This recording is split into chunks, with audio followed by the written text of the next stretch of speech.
Hello student, in this video we will discuss on the classification of the elimination reaction. Okay, let's see the classification of the elimination reaction. One of means of the classifying elimination reaction uses the Greek alphabet to identify the skeleton atoms which bears the living group of the substrate. देखो, जो elimination reaction है उसको classify करने के लिए उन्होंने Greek alphabet का use किया है. ठीक है, जो ग्रीक अल्फ़ाबेट्स हैं वो क्या करते हैं, identify the skeletal atoms, okay, which bears the leaving group of the substrate, जिसमें क्या है, सबस्ट्रेट का लिविंग ग्रुप है. The skeleton atom having the typical leaving group is lettered C alpha. Okay, जो स्केलेटल एटम है उसको जो living group है उसको उन्होंने सी अल्फा करके क्या दिया है, ग्रीक अल्फ़ाबेट की नेमिंग दी है. The one bearing the other group और atom which live most of the cases it is the hydrogen atom. ठीक है, मतलब other group, one bearing the other group और एटम, एक हाथ जो है उसमें लिविंग ग्रुप में क्या है, वन और अदर ग्रुप एटम है, एक या दूसरे ग्रुप के एटम है, which live most of the cases at the hydrogen atom is later sequentially from C alpha, since C alpha is always involved.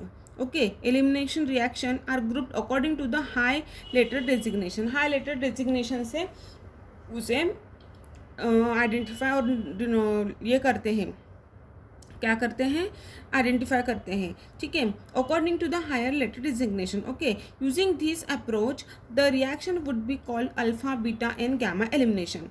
और उसके हिसाब से हम उसे क्या बोलेंगे, अल्फा एलिमिनेशन, बीटा एलिमिनेशन और gamma elimination. Okay, if both departing fragments are bonded to the same skeletal atom, यदि बोथ डिपार्टिंग फ्रैगमेंट्स जो है उसमें सेम स्केलेटल रहा, this process is called the alpha elimination, या उसे 1-1 एलिमिनेशन बोलेंगे. When the departing group और adjacent group atoms the product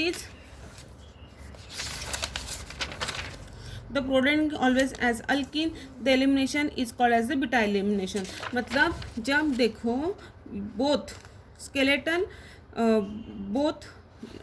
देखो जब डिपार्टिंग फ्रैगमेंट्स वो सेम स्केलेटल को बाउंड रहेगा तब उसे अल्फा एलिमिनेशन कहेंगे या 1-1 एलिमिनेशन कहेंगे. जब departing groups are on the adjacent atom पे रहेंगे and the product is always an alkene, और जो प्रोडक्ट मिलेगा वो कैसे रहेगा, अल्किन रहेगा, तो kind of elimination is called at the beta elimination, तो उसे हम क्या बोलेंगे, बीटा एलिमिनेशन बोलेंगे. और it is also called as the 1-2 elimination, उसे 1-1 एलिमिनेशन और इसे क्या बोलेंगे, 1-2 एलिमिनेशन बोलेंगे. Because the atom being removed are on the adjacent atom, because जो एटम रिमूव हो रहा है वो उसके बाजू वाला एटम जो है वो रिमूव हो रहा है. That is atom 1 and 2 beta elimination reaction are the most common elimination reaction. देखो, जो 1 and 2 बीटा एलिमिनेशन रिएक्शन है वो मोस्ट कॉमन एलिमिनेशन रिएक्शन है. The beta elimination includes solvolytic and the base induce elimination reaction, sulfonates, alkyl halides and the quaternary ammonium hydroxide and the acid catalyse hydration of alcohol.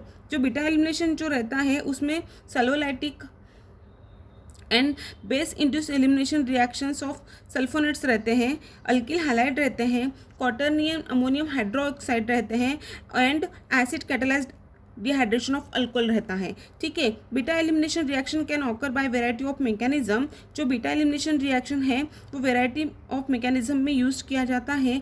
The 3 mechanism pathway of normally distinct route are E1, E2 and E1 CB mechanism.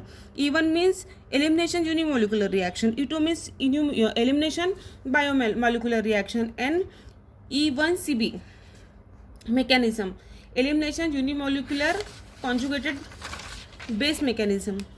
Okay, conjugated base mechanism ही है. ठीक है, इस प्रकार से 3 इसमें उसको क्या किया है, डिस्टिंग्विश किया है. सो हम 1 by 1 ये 3 मैकेनिज्म देखेंगे, E1 mechanism, E2 mechanism and factors affecting to E1 E2 mechanism and E1 CB mechanism. Okay, and what are the main comparison between the E1 E2 and E1 CB mechanism, ये हम देखेंगे. ठीक है, next lecture में. Thank you.